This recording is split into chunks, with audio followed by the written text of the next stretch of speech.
Cette fin de saison très freestyle se termine en beauté et en altitude. La station de ski la plus haute d'Europe, Val Thorens, accueille les championnats du monde junior de ski cross.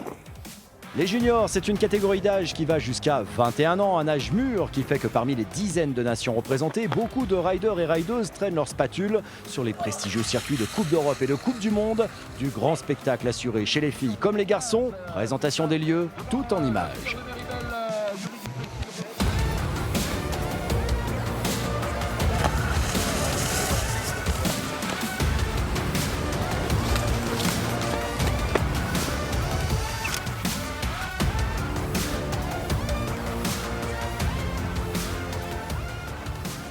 La Fédération française de ski reconnaît la station de Val Thorens comme la station de référence en ski freestyle et la station qui s'investit vraiment le plus et de loin dans le ski freestyle, que ce soit au niveau du ski cross et au niveau du slopestyle, puisque notamment au niveau du ski cross, chaque année elle organise des Coupes de France, des courses suisses, des Coupes d'Europe, Coupe du Monde et maintenant Championnat du Monde et je dirais encore plus aussi Championnat de France. Donc il y a énormément de courses sur ce stade, c'est énormément d'investissement de la part du club des sports et de la station, des remontées mécaniques et de l'office du tourisme et surtout aussi des bénévoles, parce qu'il y a tout un type de bénévoles qui commencent à être super compétents ici. Donc c'est une joie pour la Fédération française de ski de s'appuyer sur cette station. Val Thorens, c'est surtout le savoir-faire, c'est une piste qui maintenant est parfaite. Tous les acteurs de Val Thorens connaissent bien parfaitement tous leurs tâches et du coup c'est sûr que la FIS se sent en sécurité quand ils viennent à Val Thorens pour une épreuve de cette envergure. On a l'avantage à Val Thorens d'avoir des bénévoles qui sont entraînés, qui nous suivent depuis maintenant de nombreuses années, qui reviennent tous les ans, qui sont fiers de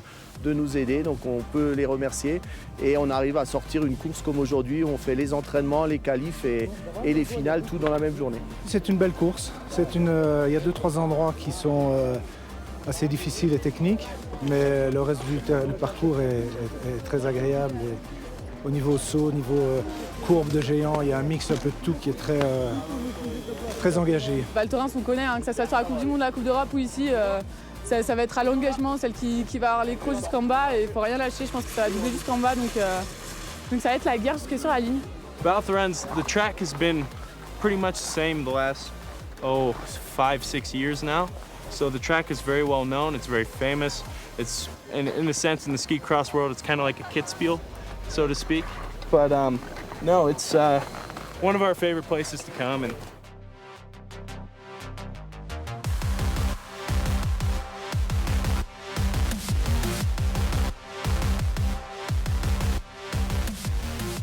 fier de Valto et puis je pense que Valto est fier de moi aussi.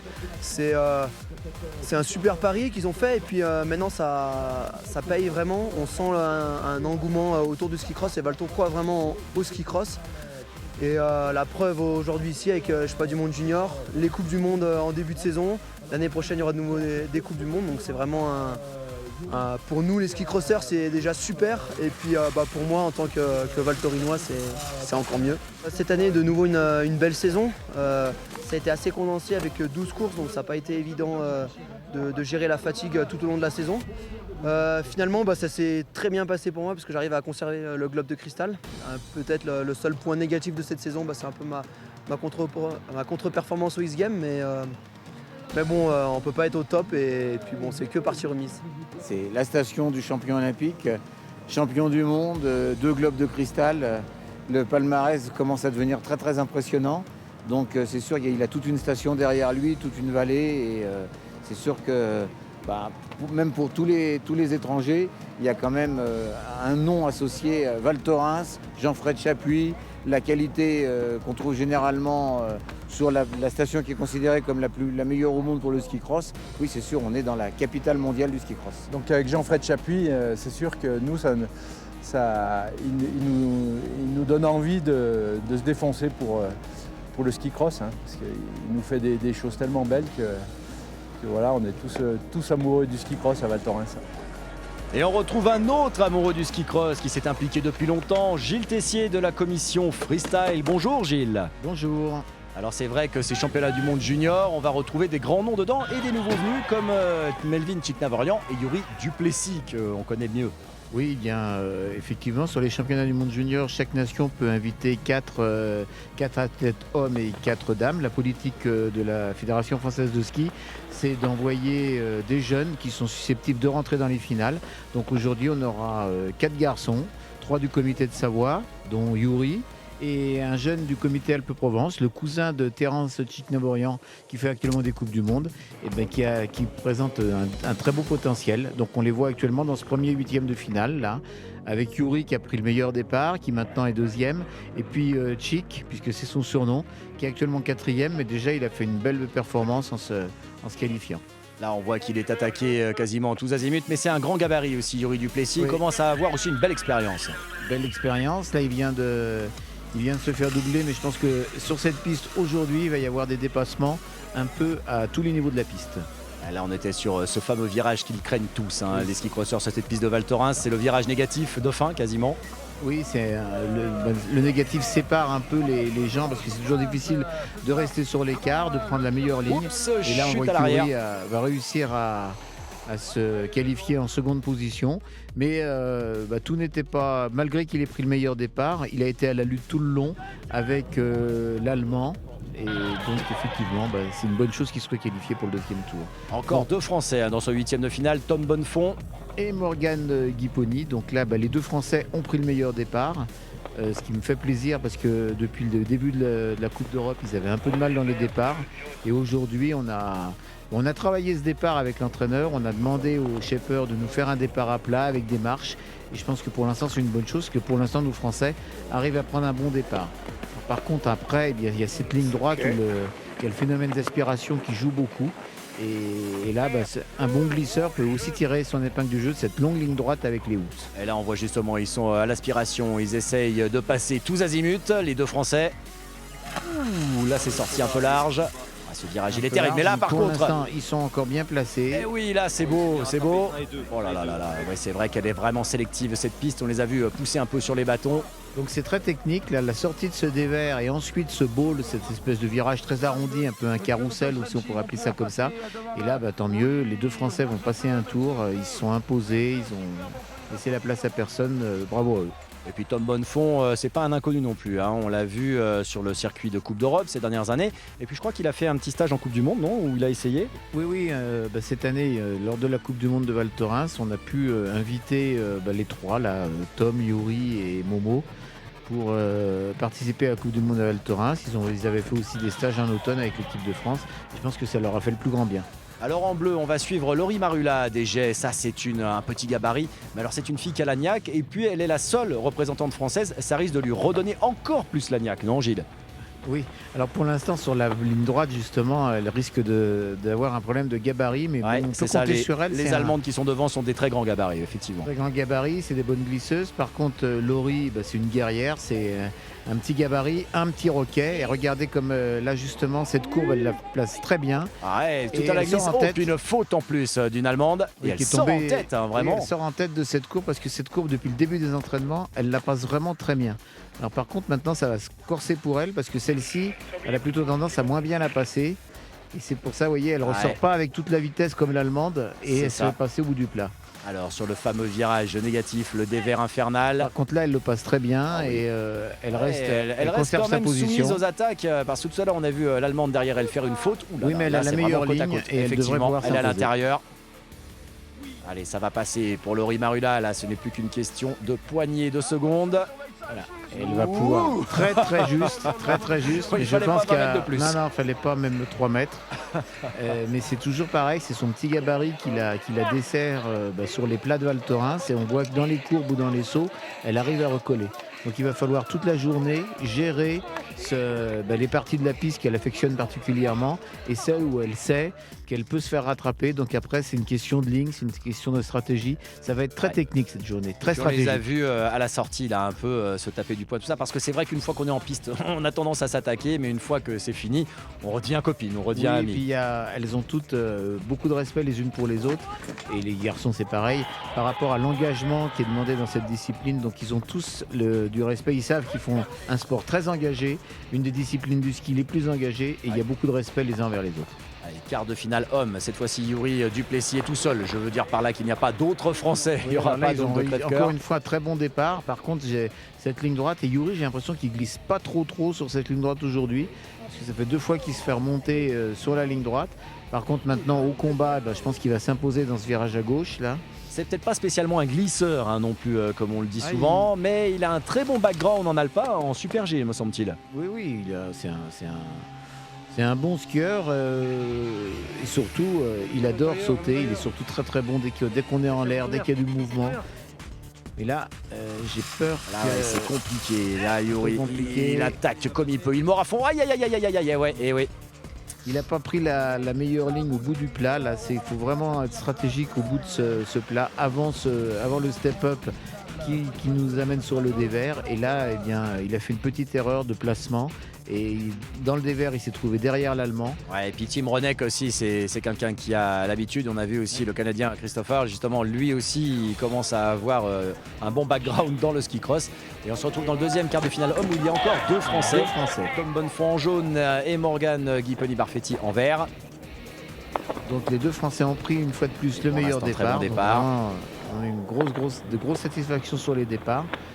Parce que le départ est primordial. Il y a un entraînement primordial, hein, Gilles, je crois, sur le départ, parce que c'est vraiment devenu une stratégie à part entière, réussir un bon départ. Oui, réussir un bon départ. Regardez là comme Tom a réussi à faire à l'aspi à passer Morgan, mais au bout du plat, voilà.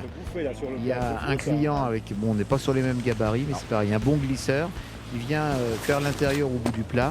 Et donc maintenant, les Français, ce qui est embêtant, c'est qu'en position 2 et 3, ils risquent de se tirer la bourre tous les deux et de laisser filer le Finlandais. On le répète, si vous ne connaissez pas vraiment le ski cross, les 2 premiers vont passer, les 2 autres vont être éliminés.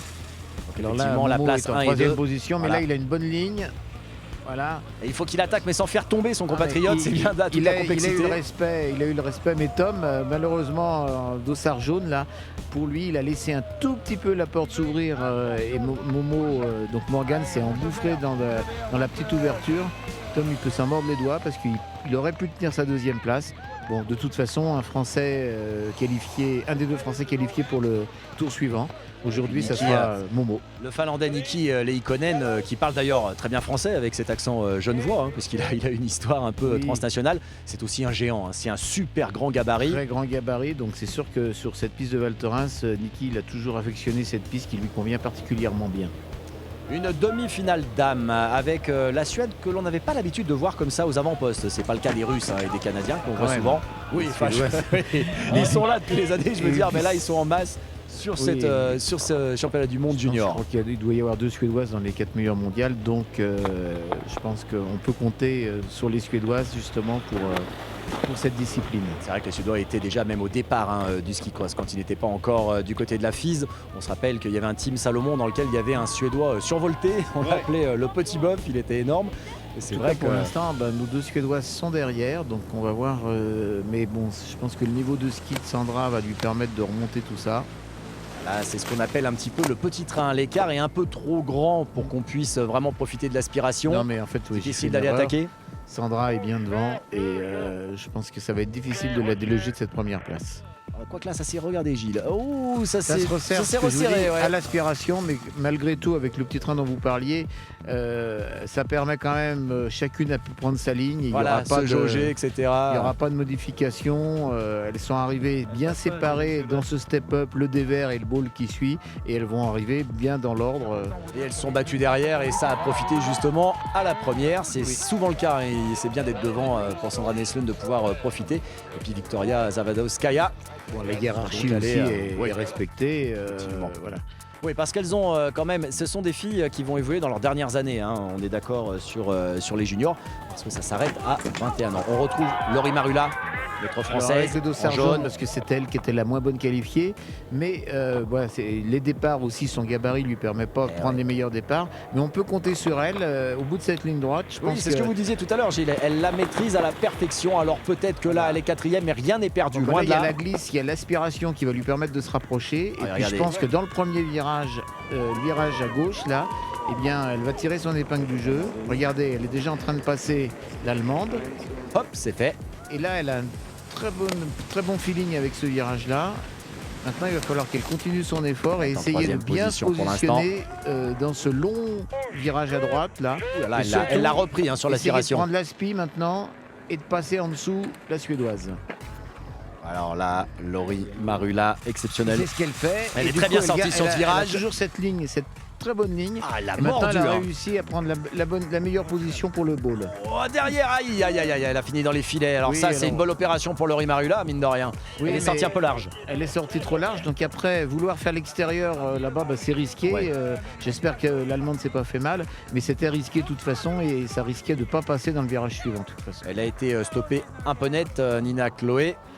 En même temps, on Et les voit pas inquiets, là, les Parce Allemands. que Laurie a vraiment parfaitement réussi son run, passer de la 4e à la 3e position, puis Ah, à c'est la ce qu'on aime 2e. voir. Ouais. C'est ce qu'on aime voir de la Vous voyez, bataille, là- de la là- réussite. En plus, l'extérieur de ce virage, forcément, au fur et à mesure des passages, l'extérieur se remplit de petites neiges, une petite poudreuse par le raclement des skis.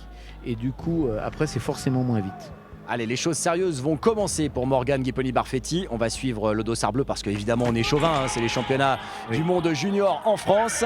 Et puis, il y a longtemps que Morgan nous a pas sorti une journée comme aujourd'hui. Il est de nouveau en forme. De nouveau, on retrouve notre Momo national. Comme on aime le voir. Et puis là, en deuxième position, c'est pas mal du tout parce que c'est une position qui lui permettrait d'accéder aux grandes finales, à la grande finale. Par contre, celui qui m'inquiète, ça va être actuellement, c'est le dossard vert qui est 4e, mais qui est Qui peut remonter. On voit qu'il a une différence de gabarit énorme. Voilà. Regardez ça, c'est incroyable. Comme il est remonté, c'est complètement fou. Parce C'est que tout à la glisse, tout au C'est poids. tout à la glisse. Et là, après, par contre, sur les courbes, il sera pas forcément très à l'aise. Pendant ce temps-là, ça fait les affaires de Momo. Ouais, parce que qui ça se bat à reste, l'arrière. qui reste 2e, qui garde bien sa position. Bon, il a l'attaque même, Ouais, par contre, Morgane. je sais pas s'il a raison d'attaquer là. Hop, hop, Eh hop, ben et oui, voilà. Voilà. Ah ouais. C'était pas la peine, il aurait fallu qu'il garde sa position. Il en a pris une toute grosse. Là, j'espère que Est-ce justement, que c'est une petite erreur de stratégie, ça, Gilles? on peut considérer comme tel parce qu'il était 2e. Bon, il n'a pas vu qu'il avait suffisamment d'avance pour. Il suffisait qu'il garde sa position. Oui, c'est ça, on n'a pas de rétroviseur, on voit pas ce qui se passe derrière, Donc là, effectivement. il a voulu, surtout dans cette longue ligne droite, il a voulu doubler. Il n'avait pas forcément besoin de le faire. Et là, du coup, il est 4e. Il va faire la petite finale. Voilà, c'est ce que j'allais dire en même temps, on va quand même le retrouver en petite finale, ce qui est tout à fait honorable. Si hein. il s'est pas trop fait mal parce que j'aurais Ouais, là, pas c'est vrai aimé qu'il a un peu prendre volé, la chute qu'il a pris là. Ouais, parce qu'effectivement, ils sont quand même protégés hein, dans le ski cross, c'est sûr, mais là, ça tape un peu fort. Il est quand même arrivé de 2,50 m de haut. C'est jamais agréable et j'ai peur que quand même qu'il soit un peu traumatisé. Alors là, on va retrouver trois grandes nations, trois nations phares, la Suède, l'Allemagne, c'est vrai, une grosse équipe d'Allemagne et L'Autriche. deux Autrichiens. Deux Autrichiens qui prennent directement le départ à leur compte. Deux Autrichiens en tête. Et les Allemands, c'est vrai qu'on les a vus toute cette saison, Gilles, et on a commenté beaucoup de Coupes d'Europe, on les a vus aussi en Coupe du Monde. Dans ces 12 circuits, ils ont deux équipes énormes et ils sont venus en force, hein, là aussi, c'était absolument... Enfin, en force. cas, 4 riders pour chaque Très nation. grosse équipe allemande de Coupe d'Europe, ça c'est sûr. Ah oui, par la contre, relève est assurée hein, chez eux, ça c'est sûr. laissez-moi quand même vous dire que chez les hommes, c'est quand même les Français la meilleure nation du monde.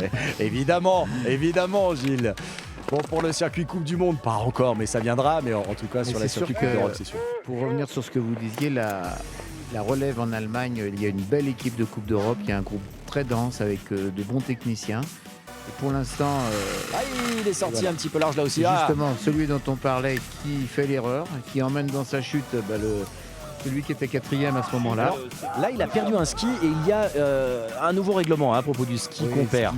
Le ski perdu, de toute façon, c'est l'équivalent d'une disqualification. On appelle ça dans notre jargon DNF, donc en anglais did not finish. On ne peut pas finir le parcours sur un seul ski. Donc l'autre qui est tombé mais qui n'a pas perdu de ski et qui est reparti, lui se Il sera retrouve. troisième. Mais troisième bon, position de troisième, Sorod. et malgré tout, il n'ira qu'en petite finale. Et ça fait quand même les L'affaire affaires de l'Autriche. Hein, de deux l'Autriche. Autrichiens. hein, et Deux oui, deux Autrichiens. Autrichiens qui vont aller en grande finale. Et ça, bon, là, on a typiquement une situation de ski cross. Un combat à 3 pour essayer d'aller chercher les 2 premières places. Des gènes. Il n'y a pas de faute, il n'y a pas de geste intentionnel. Mais c'est le sport. Et voilà, et il y en a deux qui font les. Enfin, l'Allemand qui a fait la faute fait les frais de l'opération, mais emmène avec lui celui qui espérait éventuellement se glisser au milieu de tout ça. Petite finale d'âme avec l'Allemande Nina Chloé. C'est vrai qu'on aime la voir en piste elle aussi. Hein. Elle est vraiment surdouée cette jeune fille. Pour l'instant, elle a fait le start, mais regardez comme c'est serré les trois filles. Oui, on retrouve Lisa juste à sa droite. Ouais, là, ça va être compliqué pour elle. La Suédoise qui a la glisse, l'Allemande qui reprend qui reprend le leadership. Et Bebo, c'est vrai que là, il y a quand même aussi du grand. Hein. Ce sont des très grandes rideuses. Regardez cette courbe encore, comme à chaque fois on arrive, quand on ne pense pas à faire l'intérieur, il y en a forcément une qui arrive derrière et qui vient se glisser. Alors là, forcément, on arrive un peu sur la fin. C'est pas le moment de se boiter, c'est pas le moment de se faire mal. Oui, Normalement, on ne devrait pas avoir d'attaque. Si, il peut y avoir une attaque parce que c'est quand même une 5e, 6e, 7e et 8e place qui vont être attribuées.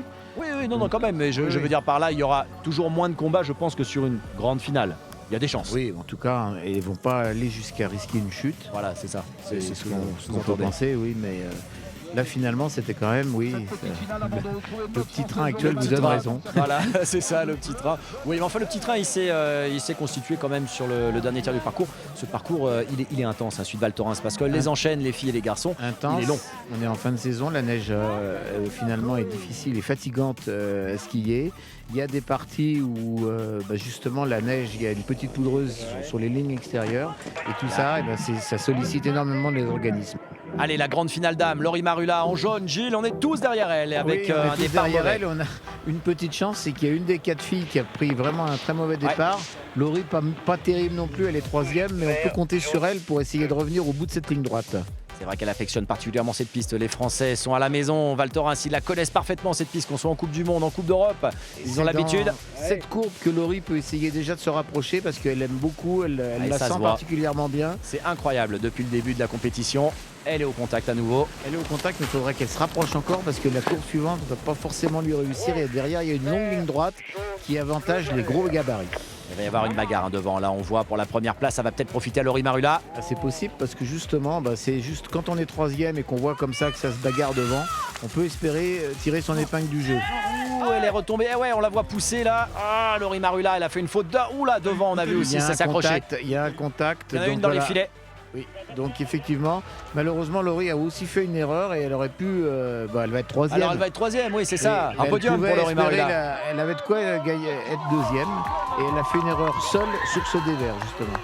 C'est la seule partie de la course où elle a été toute seule et qu'elle n'avait plus qu'à assurer, elle a fait la petite erreur. En même temps, Laurie Marula, seule représentante française qui finit quand même sur le podium, la classe. Médaille de bronze au championnat du monde junior. Je pense qu'elle a, en tout cas Laurie, aura réussi sa saison en partie puisqu'elle a encore des finales de Coupe d'Europe d'ici une quinzaine de jours en Suède.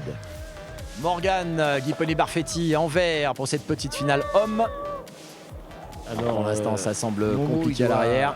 Il a dû quand même. Il a pris le meilleur départ. Mais je vous rappelle qu'il a pris une grosse chute tout à l'heure. Oui, c'est ça. Ouh, double attaque latérale. Et du coup, ça pardonne pas. Ouais, là, ça n'a pas pardonné. La glisse parle, mais Momo va revenir sur cette courbe là. Petit coup de patin là, il a voulu éviter d'aller toucher. Voilà, exactement. À un moment donné, il y a aussi le respect des autres coureurs et s'il était rentré dans le coureur qui le précédait, il pouvait aussi, sur les skis de l'autre, il aurait pu aussi avoir une faute disqualificative. Donc il a bien fait de mettre un petit coup de frein. Oui, puis il est parti au tas déjà tout à l'heure, c'est pas le moment de s'en remettre une. Là, par contre, il a une bonne ligne. Ah oui, très bien, très mordant, très agressif. Voilà, et il est passé. Oh, dommage, oh là là. Il aurait pu en passer 2 d'un coup. Beau passage de ski cross. Ce que je disais tout à l'heure, on a retrouvé notre Momo. Là, il a faim, il a les crocs, il est déçu de ne pas rentrer en grande finale. Finalement, il fait une 7e place. C'est pas mal après la chute qu'il a fait tout à l'heure. Ce qui est très honorable, Bravo à Morgane Guiponi-Barfetti. Alors voilà ici. Et heureusement qu'il était près des filets. En fait, ça a fermé la porte naturellement. Là, il n'y a pas de faute. Hein. Non, c'est totalement. Il n'y a pas de faute. Ils se sont trouvés. C'est involontaire. Tous les deux au combat, ils se sont fait prendre les skis dans cette petite poudreuse sur l'extérieur de la courbe. Momo n'a pas pu en passer 2. Il a pu en passer 1. Maximilian Lininger, l'Autrichien, et Sandro Siebenhofer. Alors évidemment, ce sont les 2 hommes en forme que l'on a vus sur ces championnats du monde junior à Val Thorens. 2 Autrichiens, mais justement, là, qui tout a réussi depuis le début parce qu'ils se sont retrouvés plusieurs fois dans le même run et ils ont réussi à se qualifier tous les deux à chaque fois. Avec aussi des concours de circonstances tout à l'heure d'une double chute qui leur a permis de se qualifier facilement pour la finale. Et c'est vrai que cette excellente piste de Val Thorens permet ce genre de coup de théâtre. Voilà. Rouge, et regardez comment on passe de la première à la 4e place. Il suffit juste de ne pas être à l'heure sur le whoops et comme on perd la vitesse. Et puis alors derrière, ça se bat pour la 3e position, ce qui va faire les affaires des 2 Autrichiens devant. Oui. Donc ça revient derrière avec le dossard rouge à la glisse. Là, les deux, ils sont côte à côte. Les Autrichiens sont en train de fermer la porte. Eh oui. Alors, Là, ça a été un peu les fort. 4 derniers runs ont produit 4 des Oh, erreurs. incroyable, Voilà. incroyable.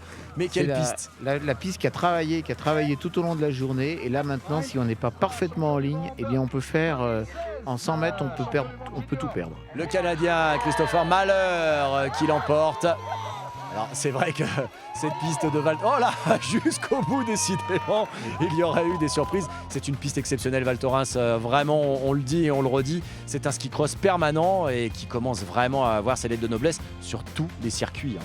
Ah oui, tout le monde est content de venir rider à Val Thorens. Dès qu'ils savent qu'ils vont faire une course à Val Thorens, ils sont contents.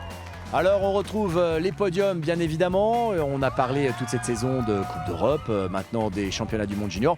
On se retrouvera bien sûr la saison prochaine, Gilles, avec toujours autant de beaux spectacles et les mêmes dates en France. Les dates, oui, à peu près les mêmes dates.